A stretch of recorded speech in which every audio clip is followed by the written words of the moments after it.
My name is Mark Bretton. I'm the owner of Bretton's Bulldogs. My first my first dog, I would say, was around 04, 05. I bought a mature female. At that point, I was just looking for a pet. So we went up to Georgia and we purchased a dog. Dog was not the greatest. Yeah, not the greatest dog. It had some painted lines in it, some Johnson. Temperament was weak, scared of gunshots, pretty much scared of everything. I would say I was always around dogs. My dad had Rottweilers, my uncle had Dobermans, and this is like the late 90s, mid 90s, and the pit bulls started to get a little more popular. So those are really the only three dogs I was around. I was only a kid, so I didn't really know much about them. So when I started our own family, we wanted a dog for the house, and a dog called Tiger Ugo caught my eye. Okay, that's Vito's dog that he sold to. I think it was Dixie Luckman's dog, but I believe Vito bred it. And it was just a robust, nice looking dog. Definitely caught my eye. Not chiseled up or anything, but just a robust, nice dog. And the reason why we didn't go with the Rottweilers was I just wanted something a little bit more fine-tuned. I didn't really like the Rottweiler chest. Big chest, but not the kind of chest I like. The structure. I didn't really like the structure of the Rottweilers. So we just wanted something a little more flashy, a little bit more, maybe even athletic. So then I just came across this dog, Tiger Ugo, and that kind of really got me going on the dogs. So when the dog's in heat, either we bring them in here or we bring both of them. But primarily, this is Bella's yard. My first litter would have been about 05, 06. I don't really know much about the litter, how it turned out. Most of my dogs went down to Miami and didn't really have contact. I didn't have a kennel name. Back then you didn't need one. The market was so hot, you really didn't need a kennel name or papers. The only thing really people asked for was the parents on the premises, and that was the number one question. There was no social media at that time. But breeders had websites back then, and I thought that was a good thing. So you get to see their dogs, see them produce. I'm not a fan of breeders that use Facebook only because you're not doing a customer any service. Yeah, people want to see past-produced dogs. They want to see, pedigrees and this and that. They don't want to scroll through your Facebook history to find anything about your dogs. I was a fan of those days when everybody had a website. There was some dogs. The first hybrids that I gravitated right away towards the hybrids. I liked what they were doing with them. The Johnson dogs were sloppy, in my opinion. That they never took good photos, and so I kind of strayed away from the Johnson dogs. And I think one of the kennels that caught my eye was a kennel called Rough Diamond, and they were the first that I seen. I'm not saying the first. The first that I seen had that hybrid look. I think there's a dog by Outlaw Willie, a little sloppy in the face, but he had that package. And then there was, I think, a sister called, I think, Mookie might have been the name, and Montana. Mm-hmm. And that was a good-looking female to me. And so I got a dog out of Outlaw Willie. We named him Hamo. And then Hamo was a good, loyal dog. Loved to show off. As soon as I got home, went on the spring pole. All he wanted to do was show off for me. Mm-hmm. And super protective, but he was really a one-man kind of dog. Like, mm-hmm. I was his world, But he was a good dog. We brought him up here to Kentucky on our move. Yeah, he was just a protective dog over me for sure. Yeah, we have a couple stories. Well, I was building a outdoor kitchen for my house down in Florida. I had some fire brick left over, and this other mason that I never got along with, but he came to my house. Hey, you got some fire brick left over? I told him yes. Then he came to collect, but I forgot I used it all. He accused me of lying. He was half drunk, and he basically raised his voice to me and put his hand over the gate. And let's just say it didn't go very well for the guy. But if I wasn't going to get it, if the dog wasn't going to get him, I was probably going to anyway. What's nice about the Bulldogs, they'll do minimal force. Mm. They're not going to go out and attack right away. And we've experimented with that. It's good to know you have a dog that will step up to the plate. If you have a stay-at-home wife, and like in our old neighborhood in Florida, there were so many shysters walking around, ex-felons, trying to sell stolen meat. stolen stereo equipment. All these guys were probably felons. You don't want a guy like that walking up to your door one-on-one with your wife. The first thing my instincts tell me to do is fence off your property and get some dogs. Yeah, that's just common sense to me.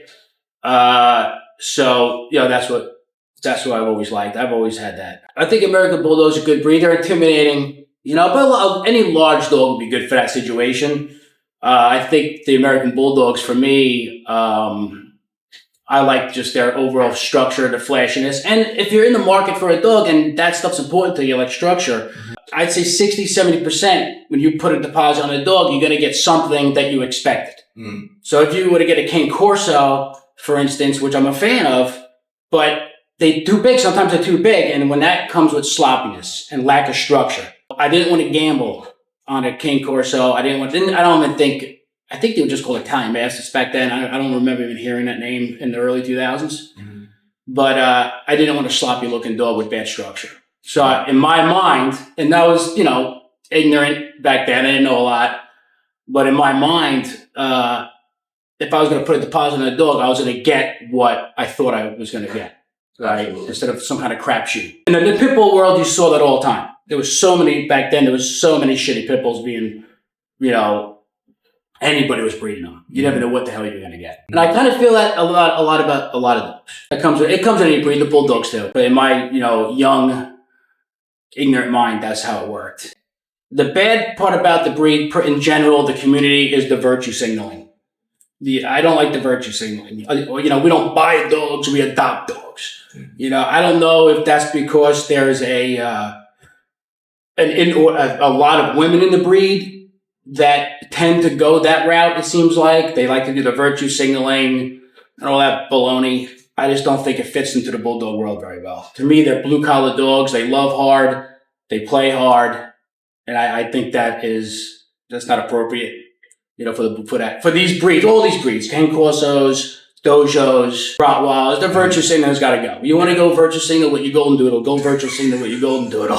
You know what I'm saying? But I say you keep it out of the breed. Keep it real, so the virtue signal kills me, but that kills me in all aspects of life anyway. And the bad part of the breed, you really can't do nothing about it.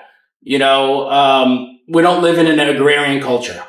So, and it's all the same. Like, look what they did to the English Bulldog, right? The English Bulldog, they took a working dog and created a monstrosity out of it. And that's what people naturally go for. To me, there's a lot of other fights to be fought in this world. So I'm not going to put too much energy into that. People are going to do what they're going to do. There's nothing you can do about it, And then you got to look at the economic side of it, right? If you look at it economically, the truth of the matter is nobody's really hog hunting. What percentage of the population is hog hunting? What percentage of the population is doing any kind of soft catching or anything like that? So if somebody wants a 22-inch, 21-inch, 130-pound ground pounder, that's okay to me. Because at the end of the day, if your kennel's not profitable, then unless you're rich, you want to piss money away for a good cause, then do what you got to do, right. To sell your dogs. I try not to totally sell out. I understand the economics of it. I understand what people want, but I don't want to raise for myself. I'm not going to raise smash mouth, ground pounding dogs, but at the same time, I don't want to hound. I want to know what people, I want to see a robust, muscular dog, So my formula, is to have nice, big, bully males and put them with, I like feminine females. I've learned that from experience. They're easier to work with. They're easier to mate. With, longer muzzle females, females that can breathe. I think breathing's obviously important. I mean, I don't want to be on my front porch in July trying to relax after work and I got this thing breathing in my ear. I can't hear the birds. So I don't want that. But so I call it a medium bully. You gave me actually a good term. I like it to the Rottweiler people use it dry. I think that's a really good term. I think the Bulldog community should use professional terms like that. I think that there's too much amateur stuff going on in the Bulldog world. People, their eyes aren't great. There's some good breeders out there, don't get me wrong. But I really like that term dry. I think that was is a good way to describe a clean looking dog. So I call them like clean bullies, medium type bullies. You know, I just make up my own words as I go. But I just picked up a beautiful standard dog, you know, with really good lines, some jam up lines. And I did like those dogs because they're robust standards. They got a little bit of bully in them way back. And so she's a really good looking girl. We've been working her, dewormed. We got her, dewormed her. I took her out for about 5 miles a week on my bicycle. Okay. Yeah. So I do cardio about 3 times a week. And I'll swap up my dogs. So I do one dog one day, one dog another, and then the second day I do all of them. The third day I do all of them. Yeah, they run beside me as I ride my bike, yeah. Just around my cornfield, you know, just down, we call it the bottoms, down the bottoms, you know. I have a little tracks that the kids made with their 4-wheelers. So I just go over my mountain bike and we just go around the cornfield. From about the house to the river is about 3/4 of a mile. We do a whole loop with them. And G is a bully dog and she hangs in there. You know, I don't take it easy on them. In 90 degrees, they're going out. As long as you're running them, you know, as long as you're working your dogs, you're running them, they got a spring pole or something. But just keeping a dog chained up, I'm not really a fan of it, but I understand why you do it. So I'm not knocking it. Because it's convenient. It comes in handy, it's convenient, but you got to work your dogs. Could we take you think we could get a video of you riding a bike with a dog? Yeah, maybe. Not in this outfit. My neighbor told me what was going on. Well, no, I'm sorry. I was here, but I wasn't, I obviously didn't see it, you know. But yeah, when we woke up in the morning, Bo was banged up and there was 2 scroungy looking pit bulls hiding in my garden and they wouldn't get out. And my neighbor said that he heard the coyotes probably chasing the wild dogs. They slipped into my yard, and then Bo took care of business. I didn't see any dead coyotes, but, you know, he made it, you know, so that's pretty good. He had holes in his legs. Yeah, he had holes in his legs. Wow. We fixed him up pretty good. But you get good at stitching in this breed. You get good at wound treatment. Yeah. You know, he stood his ground. By himself. Yeah, stood his ground by himself. And he's not really a fighter. It was winter. Was it? So what would you think if that happened during the summer? Well, it might not work out too well. He might have gassed out. Yeah, you know, this is the truth of the matter is, you know, he could have gassed out. And God was during the winter. God was the winter. She's about 75 pounds. Very loving, very smart, and just a good dog. She's an attention hog. She doesn't like other dogs getting attention. But she's I think she's a specimen. I got involved with the Patriot movement after 9/11, and shit didn't add up, you know. And they found the passports. The building that the planes didn't even hit collapses, but they miraculously found the passports. You know, so I wasn't born yesterday. I might have been 22, but, you know, I ain't believe in freaking government, you know. We waded to the economy, took a tank. Well, we would buy land. We bought property all the time, but we bought property like 05, like in North Carolina. We always wanted like a second home in the mountains. And then I'm like, North Carolina's like what I would call like yuppie country. We just wanted something more real, more authentic. So we just pulled the trigger on Kentucky. You know, the coastal people don't want to really be here. Yeah, it's not in the migration centers. We're in a community where some people are farming, some people in construction. So it's, you know, it was nice to get like raw milk. You know, I experimented with all sorts of farming stuff, which was a mess. You know, we got some stories, man. We got some stories about moving up here, being a city boy, and thinking I was going to get longhorns and all this crap. I pulled the trailer in, backed up the trailer, opened the gate. I had the longhorns for about a half a second. I opened the gate, they jumped over the fence like a freaking gazelle, and that was it. What happened to them? They just took off, but I did get them back eventually. But that was a joke. Got rid of the longhorns, but it was money pit. And we just figured, well, we're here. I'm just going to go buy my beef from the Amish. You know, so you sell a dog or two, go buy a cow from the Amish. You know, our neighbors got some milk cows, dairy cattle, so we get milk. We did raise our own eggs. I raised hogs. I raised sheep. I still got the sheep. have a decent garden. But then we just switched over to, well, we did a sheep still, but we switched over to just have a nursery and a kennel. And then I have my, my construction business. So this is the nursery here. Everything's on an automatic timer. We do that, and we do good here. Between the kennel and the nursery, it pays for the mortgage here. If anyone wanted to move to the country and want to know what not to do, I can tell you what not to do. But you don't go out there try to make any kind of money in agriculture. It's all a game of numbers and multipliers. So if you weren't given 300 acres and your land's not paid for, you're not going to be getting into cash. Wanted to kind of prepare for what I thought was inevitable. This is before Trump. This is before the Patriot movement that got really popular. Charlie Kirk. This is before Charlie Kirk, and God bless him. And yeah, man, I just thought it was over for this country personally. So we figured you got to get prepared and be prepared to be self-sustainable if you needed to. Because these people aren't playing around. These globalists aren't playing around. So I think it was the proper thing to do. And I always thought there was a little bit of masculinity to country living. Yeah, I really thought that. Where if you're in the city and you got this freaking people telling you get a permit, for this, get a permit for that. It's like, who the hell wants to deal with that? I don't want to deal with that crap. You got there's more freedom. It comes at a cost. My business not as lucrative as it was in Florida. Right. It comes at a cost, but money ain't everything, If you're gonna have a substantial yard and make progress, you need 7, 10, 12 dogs. To see progress and to see what's working for you, see who your stud works well with.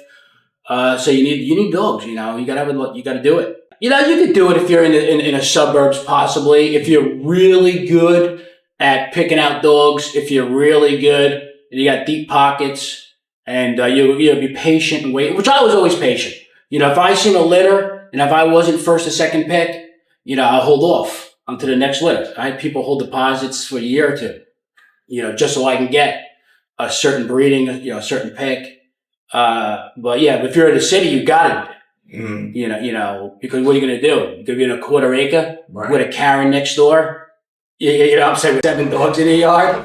It don't work out well.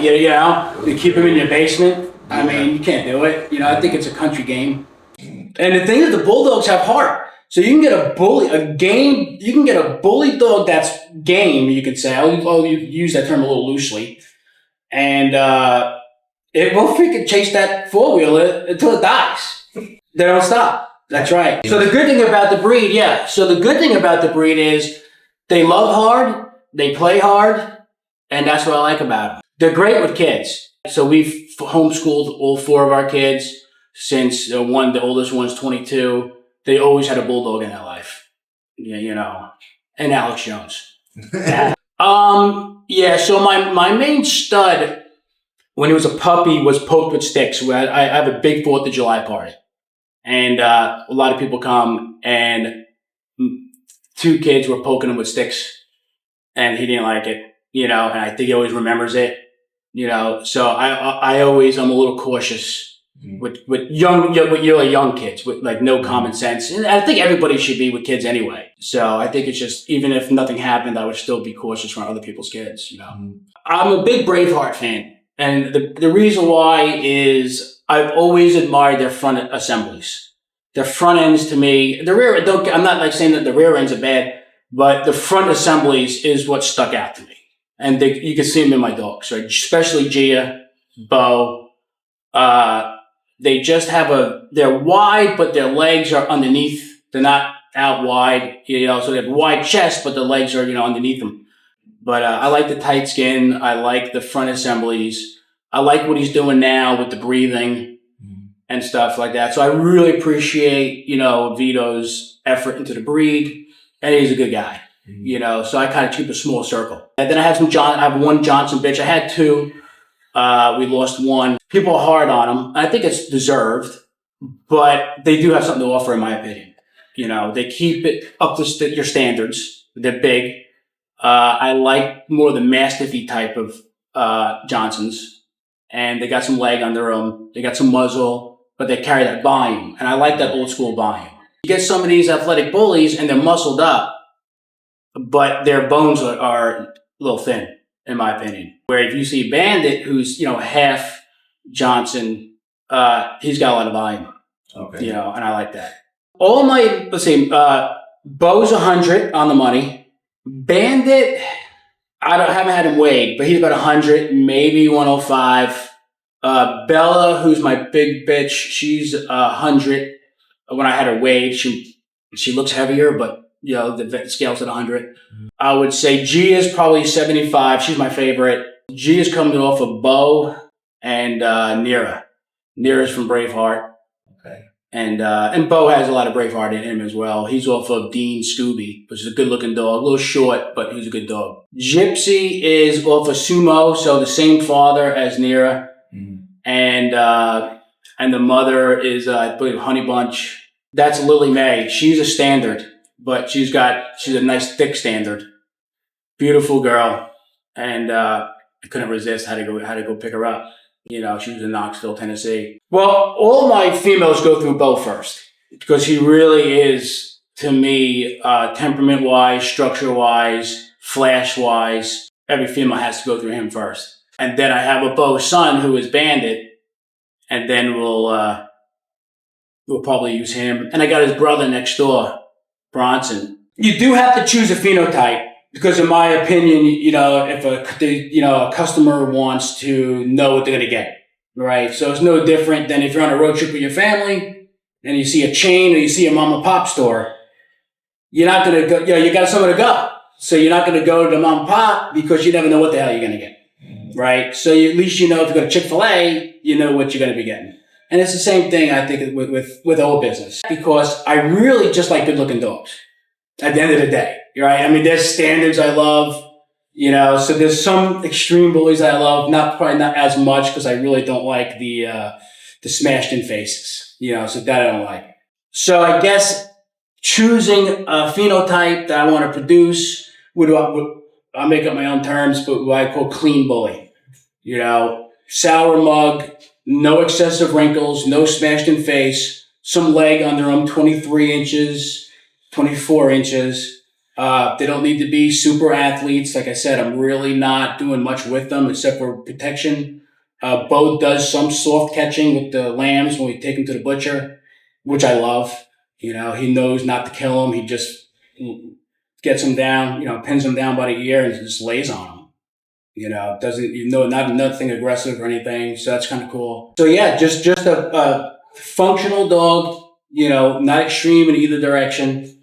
But I like flash. I like the short skin, or the tight skin. Sorry. I like the colors. A lot of people, a lot of the righteous virtue signalers, based off of nothing, like to have their opinion.